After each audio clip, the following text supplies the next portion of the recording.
Hello everyone and welcome back to the channel TH classes. तो आज की इस वीडियो में मैं डिस्कस करने वाली हूँ आपसे अप्रैल एग्ज़ाम 2023 वाले बच्चों के लिए लेटेस्ट अपडेट्स जो भी हैं आपके लिए। ठीक है, अब बहुत सारे ऐसे बच्चे हैं जो कि बोलते हैं कि हम पास होंगे या नहीं होंगे, तो क्या सभी बच्चे पास होंगे इस बारे में मैं आपसे बातें डिस्कस करूँगी। इसके अलावा रिजल्ट कब आएगा, बहुत सारे बच्चों को बहुत बेसब्री से इंतज़ार है रिजल्ट का, तो रिजल्ट कब आएगा ये भी मैं आपको बताने वाली हूँ। वीडियो में एंड तक ज़रूर बने रहिएगा। मेन कंसर्न क्या है इस वीडियो के, पहले ये देख लेते हैं।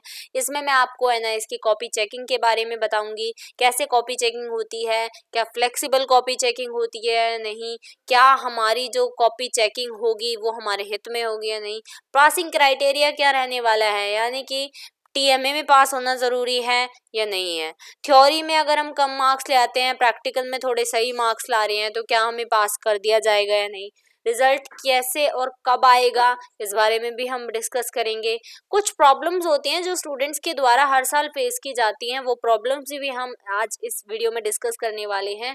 और जो अप्रैल 2023 वाले बच्चे हैं उन्होंने तो ये प्रॉब्लम बहुत ज़्यादा फेस की है, इनके क्या सॉल्यूशंस हो सकते हैं ये भी मैं आपको इस वीडियो में एंड में बताने वाली हूँ। सो चलिए स्टार्ट कर लेते हैं हमारी वीडियो को बिना किसी देरी के। सबसे पहले आपको कॉपी चेकिंग के बारे में मैं जानकारी दे देती हूँ।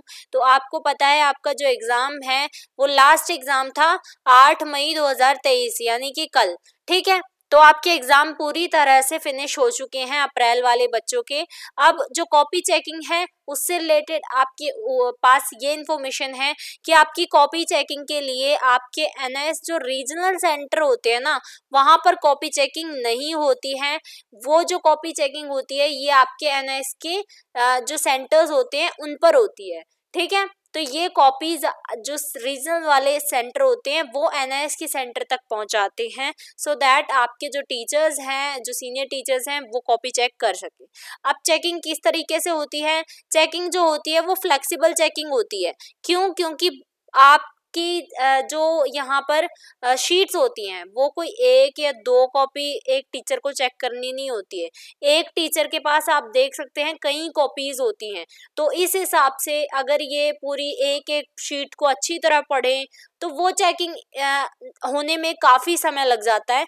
तो फ्लेक्सिबल चेकिंग का मतलब ये है कि आपके जो क्वेश्चन है उसमें सिर्फ और सिर्फ पॉइंट्स देखना कि बच्चे ने टू द पॉइंट आंसर किया है नहीं किया है। ठीक है, अगर टू द पॉइंट आपने आंसर किया होगा तो इस हिसाब से आपकी जो कॉपीज हैं वो आपको बहुत अच्छे मार्क्स आपको देखने को मिल जाएंगे। अगर आपने टू द पॉइंट आंसर नहीं किया है, फालतू एक्स्ट्रा चीज़ें लिख दी हैं और सिर्फ आपने कॉपी को भरने में टाइम लगाया है, यानी आपने सोचा कि मैं जितना आंसर शीट को भरूंगा उतने ज़्यादा मार्क्स आपको मिल जाएंगे, तो ऐसा नहीं है, ऐसा नहीं होता है। आंसर शीट को भरने से टीचर भी इरिटेट होता है और आपका तो समय वेस्ट होता ही है। तो कॉपी चेकिंग के बारे में आपके पास इंफॉर्मेशन मैंने आपको बता दी कि कॉपीज आपकी चेक होने के लिए जा चुकी हैं। फ्लेक्सिबल चेकिंग होने वाली है और आपके हित में तभी होंगे अगर आपने पेपर में पॉइंट वाइज आपने सारे आंसर लिखे हैं। ठीक है, अब बात कर लेते हैं पासिंग क्राइटेरियन के बारे में। तो पासिंग क्राइटेरिया आपका किस तरीके से होने वाला है। सबसे पहले 12th वाले बच्चे, ठीक है, 12th वाले बच्चों का बता देती हूँ। विदाउट प्रैक्टिकल के अगर आपके पास सब्जेक्ट है, जैसे विदाउट प्रैक्टिकल कौन से सब्जेक्ट होते हैं जिनमें प्रैक्टिकल नहीं होता, हिंदी, इंग्लिश और बाकी बहुत सारे ऐसे सब्जेक्ट होते हैं जिनमें प्रैक्टिकल नहीं होता है। तो इनमें आपके मार्क्स किस तरीके से डिवाइड होते हैं। इनमें जो थ्योरी का पेपर होता है वो 80 मार्क्स का होता है। मान लीजिए आपका हिंदी का पेपर, एक तरह से मैं आपको हिंदी का पेपर लेके चलती हूँ। जो आपका ये थ्योरी का पेपर होता है इसमें ये टोटल 80 मार्क्स का होता है। ठीक है, और जो आपका टीएमए होता है ना इसमें वो आपका फिर 20 नंबर का होता है। टोटल मिलाकर ये 100 मार्क्स का पेपर बनता है। ठीक है, अब इनमें पास होने के लिए 80 में से आपको लेके आने होते हैं थ्योरी में 26 मार्क्स और 20 में से आपको टीएमए में लेके आने होते हैं 30% मार्क्स। ठीक है, मतलब कि टीएमए में आपको पास होने के लिए 7 से 8 मार्क्स लेकर आने होते हैं। पास दोनों में ही होना है, थ्योरी में भी होना है, टीएमए में भी होना है, दोनों ही इम्पोर्टेंट हैं। लेकिन थ्योरी में मान लीजिए आपके आ गए 26 मार्क्स, ठीक है, और टीएमए में आपके आ गए 5 मार्क्स, तो क्या इस केस में आपको पास कर दिया जाएगा? नहीं किया जाएगा, क्योंकि टीएमए में भी आपको पास होना है। 5 मार्क्स लाने से आपको पास नहीं किया जाएगा। अब मान लीजिए थ्योरी में तो आपके आ गए 25 मार्क्स, ठीक है, और टीएमए में आपके आ गए 20 में से 20 मार्क्स। अब ये बन रहे हैं आपके 45 मार्क्स पास होने के लिए चाहिए, 33 मार्क्स। क्या आपको यहाँ इस केस में पास किया जाएगा? नहीं किया जाएगा, क्योंकि थ्योरी में आपको पास होने के लिए लाने पड़ेंगे 26 मार्क्स, लेकिन सिर्फ यहाँ पर बन रहे हैं 25 मार्क्स। तो आई होप क्लियर है। थ्योरी में 80 में से 26 मार्क्स लाने इस केस में जरूरी होते हैं जहां पर प्रैक्टिकल नहीं होता है, और टीएमए वाले जो मार्क्स होते हैं वो ऑब्वियसली आपको हेल्प करते हैं आपका रिजल्ट बेटर बनाने में। ठीक है, अब बात करते हैं विद प्रैक्टिकल के सब्जेक्ट। अब ये वाले जो कुछ सब्जेक्ट्स हैं जो कि आप अपनी स्क्रीन पर देख पा रहे होंगे, जैसे physics, chemistry, biology, geography, environmental science, mass communication, home science, library and info science and other जो प्रैक्टिकल रिलेटेड सब्जेक्ट्स हैं, इनमें जो थ्योरी का पेपर होता है वो 64 नंबर का होता है, टोटल बता रही हूँ। प्रैक्टिकल का जो पेपर होता है वो 20 मार्क्स का होता है, और टीएमए यहाँ पर 16 मार्क्स का होता है, टोटल 100 नंबर। अब इसमें थ्योरी में पास होने के लिए आपको 21 नंबर लाने पड़ेंगे। ठीक है, इन सभी सब्जेक्ट्स की हम बात कर रहे हैं। प्रैक्टिकल में पास होने के लिए आपको 7 नंबर लाने पड़ेंगे, और टीएमए में पास होने के लिए आपको उसका 30% लाना पड़ेगा, 33%। ठीक है, अब मान लीजिए किसी बच्चे ने थ्योरी में पास होने के लिए, ठीक है, उसने 21 नंबर यहाँ पर ले आया, प्रैक्टिकल में वो 7 नंबर नहीं लाया, 5 नंबर लेके आया। ठीक है, और टीएमए में वो 16 में से 16 मार्क्स लेके आया। अब यहाँ पर होने चाहिए पास होने के लिए 33 मार्क्स। क्या ये पास होगा बच्चा या नहीं होगा? नहीं होगा। बेशक इसके 33 से ज्यादा मार्क्स बने रहे हैं, लेकिन प्रैक्टिकल में पास होने के लिए इसको 7 मार्क्स लाने थे, और ये यहाँ पर सिर्फ और सिर्फ 5 मार्क्स लाया। तो प्रैक्टिकल भी जरूरी है, थ्योरी भी जरूरी है, और टीएमए भी जरूरी है। तीनों में ही आपको मार्क्स लाने पड़ेंगे जो भी यहाँ पर पास मार्क्स बताए गए हैं। ठीक है, अब अगर यहाँ पर इस बच्चे के 5 मार्क्स हैं, ठीक है, बहुत सारे बच्चे कंफ्यूज होते हैं कि अब आगे क्या होगा। रिजल्ट में फिर इसको SYCP दे दिया जाएगा, और उसको फिर दोबारा प्रैक्टिकल का एग्जाम देना पड़ेगा। अब अगर किसी बच्चे की थ्योरी में कम मार्क्स आते हैं तो उसको SYCT लिखा हुआ आ जाएगा, टीएमए में कम मार्क्स आते हैं तो SYCI लिखा हुआ आ जाएगा। ठीक है, तो वही चीज आपको फिर दोबारा देनी पड़ेगी। तो इससे अच्छा है आप अपने मार्क्स जो हैं वो बेहतर ही लेकर आए। पेंटिंग जो एक सब्जेक्ट है वो उसका जो प्रैक्टिकल होता है वो 70 मार्क्स का होता है। यहाँ पर इसकी जो थ्योरी होती है वो 24 मार्क्स की होती है, और जो टीएमए होता है वो 6 नंबर का होता है। इसमें पास होने के लिए आपको पेंटिंग में आपको यहाँ पर थ्योरी में 8 मार्क्स लाने पड़ेंगे, इसमें टीएमए में आपको फिर 6 में से जो है 6 नंबर लाने पड़ेंगे, और जो आपका प्रैक्टिकल है उसमें पास होने के लिए 23 नंबर लाने पड़ेंगे। तब जाकर आपके 33 मार्क्स बनेंगे और आपको पास किया जाएगा। डाटा एंट्री में आपके जो थ्योरी में आपको लाने पड़ते हैं 11 नंबर, ठीक है, प्रैक्टिकल में आपको लाने पड़ते 20 मार्क्स, और जो आपका टीएमए होता है वो 8 मार्क्स का होता है, तो 8 मार्क्स आपको लाने पड़ेंगे, 33 बन जाएंगे और आपको पास कर दिया जाएगा। ठीक है, कंप्यूटर साइंस देख लीजिए, फुल मार्क्स यहाँ पर ये रहे। ठीक है, और जितने मार्क्स आपको लाने हैं वो ये रहे। फिजिकल एजुकेशन और योगा सारे फुल मार्क्स आपको ये रहे, और जितने मार्क्स आपको लाने हैं ये रहे। ठीक है, 12th वाले बच्चे इसको जो है ध्यान से देखिएगा। अब 10th वाले बच्चों की बात कर लेते हैं। विदाउट प्रैक्टिकल सब्जेक्ट्स, जिसमें कि आपके पास प्रैक्टिकल नहीं है, उसकी थ्योरी आपकी होगी 80 मार्क्स की। ठीक है, और टीएमए होगा आपका 20 मार्क्स का। पास होने के लिए आपको थ्योरी में 26 मार्क्स लाने पड़ेंगे, और टीएमए में 20 में से 20 मार्क्स आप ला सकते हैं।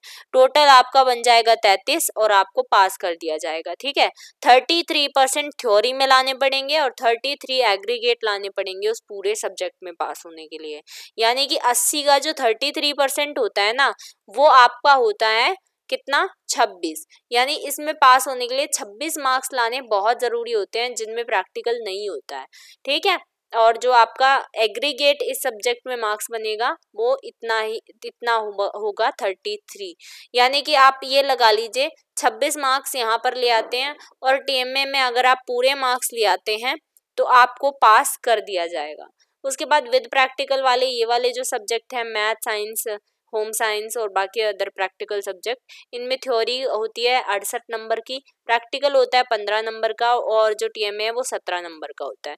टोटल 100 मार्क्स का पेपर आपका बन गया। इसमें थ्योरी में मतलब इसमें टोटल पास होने के लिए आपको 27 नंबर थ्योरी और प्रैक्टिकल में लाना पड़ेगा, और 17 नंबर फिर आपको यहाँ पर टीएमए में लाना पड़ेगा। टोटल बन जाएंगे 33 मार्क्स। ठीक है, पेंटिंग में आपको जो है पास होने के लिए 31 लाना पड़ता है। 31 किस चीज़ का, थ्योरी का 33% और फिर आपका प्रैक्टिकल का 33%, ठीक है। और फिर आपका यहाँ से TMA के मार्क्स जुड़ जाएंगे, तो 33% बन जाएगा। डाटा एंट्री में पास होने के लिए इस तरीके से मार्क्स लाने, और हिंदुस्तानी म्यूजिक और कर्नाटका संगीत में पास होने के लिए ये इस तरीके से मार्क्स लाने हैं। अब आगे बढ़ लेते हैं। अब जो प्रॉब्लम्स बच्चों के द्वारा फेस की जाती हैं उनके ऊपर हम बात कर लेते हैं। सबसे बड़ी और सबसे मोस्ट फेस्ड प्रॉब्लम है ये प्रॉब्लम चीटिंग की।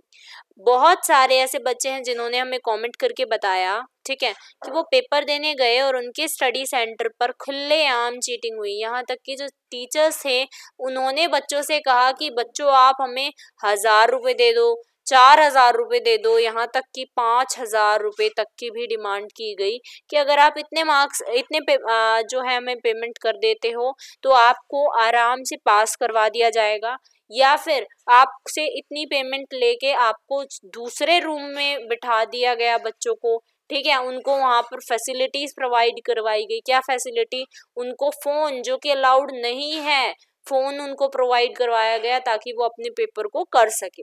अब बहुत से ऐसे बच्चे हैं जो NIS में सिर्फ इसलिए आते हैं क्योंकि उनकी जो स्थिति होती है, आर्थिक स्थिति इतनी अच्छी नहीं होती है कि वो CBSE में पढ़ाई कर सके, या फिर वो अपने परिवार का सहारा बनना चाहते हैं, इस वजह से वो अपनी CBSE से पढ़ाई छोड़ देते हैं, NIS में कंटिन्यू करते हैं। अगर यहाँ भी ऐसा होगा तो फिर ये एक बहुत बड़ा मुद्दा है, ठीक है।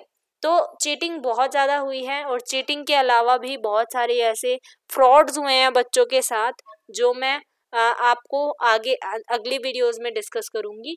अभी हम सिर्फ और सिर्फ वो प्रॉब्लम्स बताते हैं आपको जो फेस हो रही हैं बच्चों के द्वारा। नेक्स्ट प्रॉब्लम कि भाई बहुत ही ज़्यादा टफ पेपर बना है। अब देखिए मेरा मानना ये है, वैसे तो कोई भी पेपर टफ नहीं होता है अगर आप अच्छे से पढ़ के जाते हैं, पूरे सिलेबस को कवर कर रहे हैं, ठीक है। लेकिन दिक्कत यहाँ पर ये भी है कि सिलेबस यहाँ पर बहुत वास्ट होता है। NIS में अगर हम देखें तो CBSE के मुकाबले बहुत ही ज़्यादा बड़ा सिलेबस है। CBSE में जहाँ पर आपको ज़्यादा से ज़्यादा 20 चैप्टर मिलेंगे किसी एक बुक में, यहाँ पर जो चैप्टर्स होते हैं वो 35 से लेकर 40 तक हो सकते हैं। सिलेबस बहुत ज़्यादा होता है, बच्चे उसको कवर नहीं कर पाते हैं, टफ पेपर ऊपर से बना दिया जाता है। बच्चों का कहना है कि सेक्शन जो थे ना, सेक्शन A, ठीक है, B, C और D, उनको अलग अलग उसमें बनाया गया। यानी सेक्शन A आपका बहुत हार्ड था, सेक्शन B थोड़ा इजी था, सेक्शन C जो था वो अगेन बहुत हार्ड था, और सेक्शन D जो था वो थोड़ा सा इजी था as compare to section A and section D, ठीक है, section A and section C। तो जिन भी बच्चों के पास ये सेक्शन आई, सेक्शन A, C, तो इन बच्चों का कहना है कि पेपर जो था वो बहुत टफ था, और हमने जो सोचा था या आपने जो पढ़ाया था उसमें से ऐसा कुछ भी नहीं आया। तो ये बहुत एक बड़ी प्रॉब्लम है, क्योंकि NIS ने इस साल जो पेपर बनाया है वो रियली मैं खुद भी ये देखकर शॉक्ड हूँ कि पिछले कुछ सालों में इस तरीके के पेपर नहीं आए हैं जिस तरीके के पेपर इस पर्टिकुलर अप्रैल 2023 में आए हैं, ठीक है। तो इसके बारे में भी मैं आपको बताऊंगी क्या सॉल्यूशन हो सकते हैं। अब बात कर लेते हैं आपके जो सीटिंग अरेंजमेंट्स थे या जो डिले हो रहा था पेपर में। बहुत सारे ऐसे बच्चे थे जो बिल्कुल टाइम पर पहुंच गए थे, लेकिन दिक्कत क्या आई, उनके स्टडी सेंटर्स पे बेंचेस ढंग से नहीं लगाए हुए थे, ठीक है। सीटिंग अरेंजमेंट जो था उसमें टाइम उन्होंने वेस्ट कर दिया, या फिर जो क्वेश्चन पेपर थे वो टाइम पर नहीं दिए गए। मैंने आपको वीडियोस में बताया था कि आपको क्वेश्चन पेपर मिलने के बाद 15 मिनट का समय दिया जाता है सिर्फ पेपर को पढ़ने के लिए। आपको उस समय पे पेपर अच्छी तरह से छानना होता है कि क्या पेपर में मुझे अच्छे से आता है, और उसी से आपको फिर शुरुआत करनी होती है। लेकिन अगर क्वेश्चन पेपर ही लेट दिया जाए तो बच्चों की क्या गलती है ना। तो सीटिंग अरेंजमेंट ढंग से नहीं हुआ, लेट क्वेश्चन पेपर दिए गए, बच्चे समझ नहीं पाए, और उसके बावजूद भी पेपर को जल्दी ले लिया गया।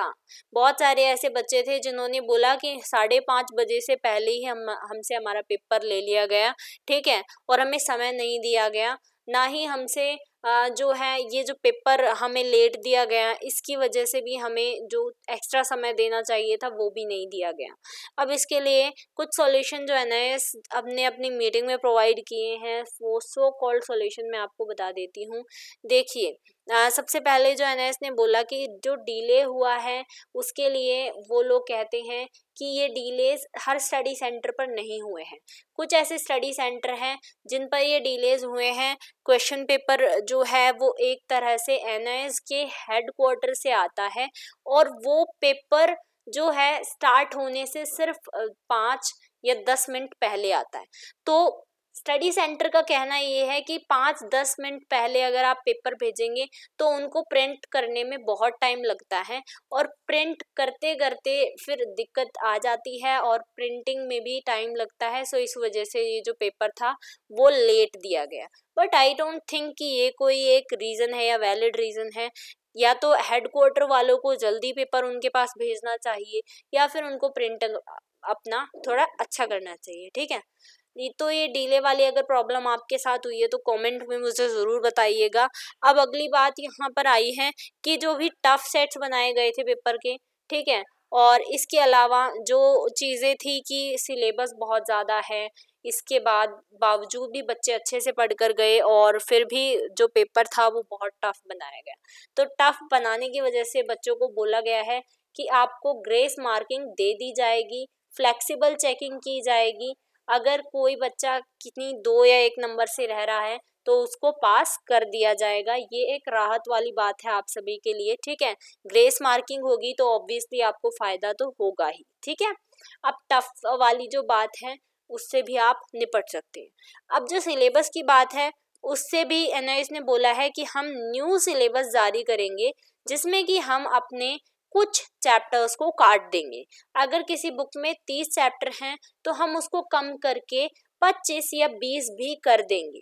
मतलब जो आपका अब सिलेबस होगा वो सीबीएसई की तरह ही हो जाएगा, यानी कम सिलेबस आपका कर दिया जाएगा। अब आप बोलेंगे कि हमें उससे क्या फ़ायदा, हम तो पेपर पहले ही दे चुके हैं।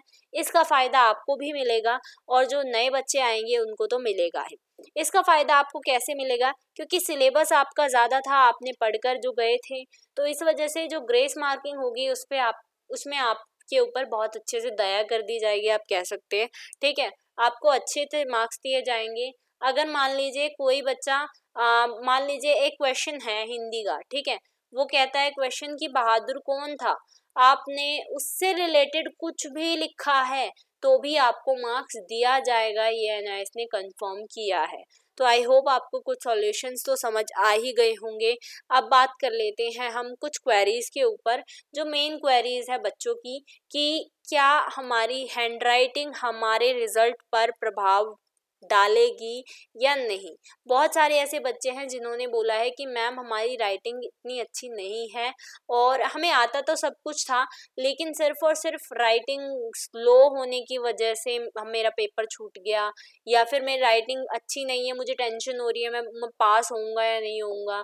देखिए, उससे फ़र्क नहीं पड़ता। हैंड राइटिंग आपकी ज़्यादा अच्छी नहीं है तो भी आप पास हो जाएंगे। अगर आपने इस तरीके से बॉक्स में बनाकर चीज़ें की होंगी या फिर आपने पॉइंट्स इस तरीके से लिखा है अपने पेपर में, तो भी आपको बहुत अच्छे मार्क्स दे दिए जाएंगे। क्यों? क्योंकि मैंने आपको ऑलरेडी बताया कि एक टीचर के पास 100 से 200 कॉपीज होती हैं चेक करने के लिए।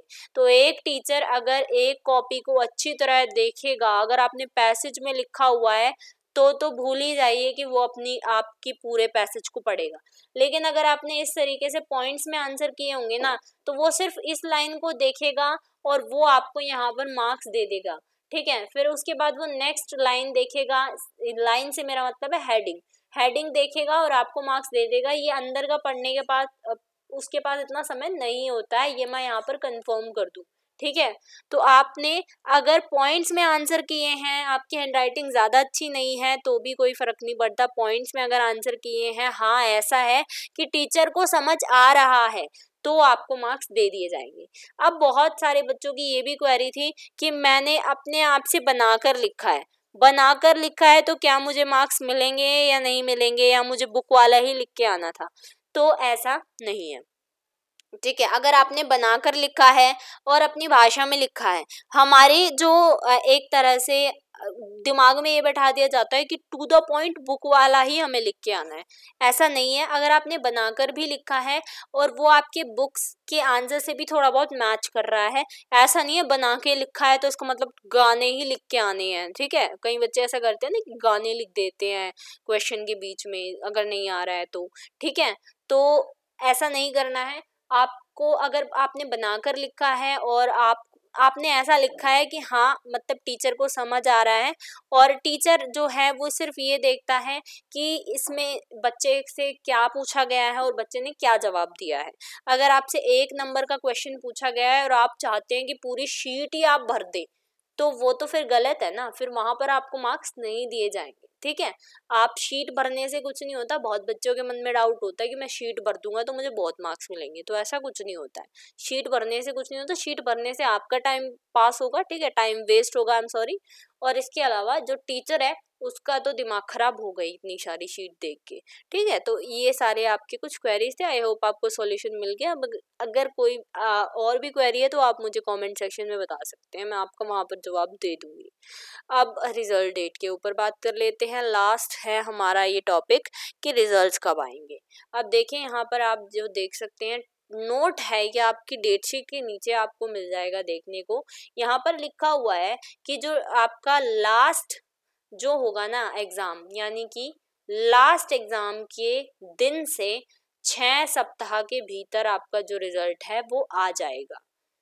अब ये रिजल्ट जो है वो आपका कहाँ पर आएगा, ये आपको आपकी जो वेबसाइट है वहां पर देखने को मिल जाएगा, ठीक है।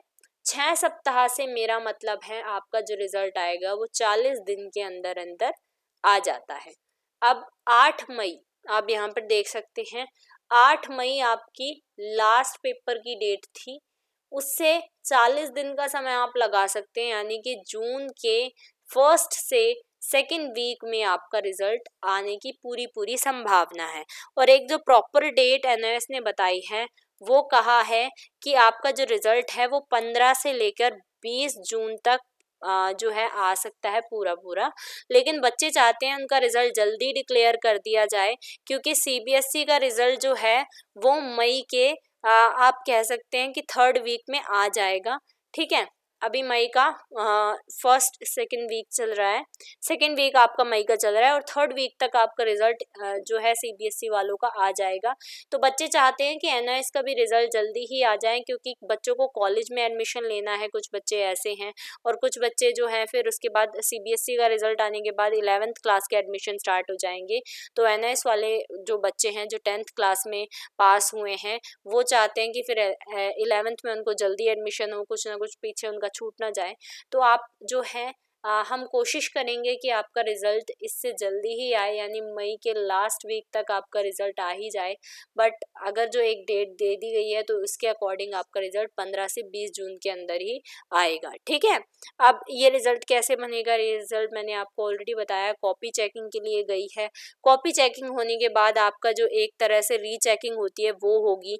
रीचेकिंग होने के बाद आपका जो रिजल्ट है वो हेडक्वार्टर तक पहुंचता है। एनआईएस के हेडक्वार्टर तक आपका रिजल्ट जाता है। वहां पर सारी चीज़ें, सारी कॉपीज जो हैं वो प्रिजर्व करके रखी जाती हैं। फिर उसके बाद आपकी वेबसाइट पर आपका जो रिजल्ट है वो अपलोड किया जाता है, और वेबसाइट से फिर आपके पास वो रिजल्ट आपके डैशबोर्ड पर देखने को मिलता है, ठीक है। तो जब भी आपका रिजल्ट आएगा आपको अपने डैशबोर्ड को ज़रूर चेक करते रहना है, और ख़ास करके इन तारीखों पे। तो आई होप आपको ये वीडियो हेल्पफुल लगी हो और आपको सारे डाउट्स आपके क्लियर हो गए हों।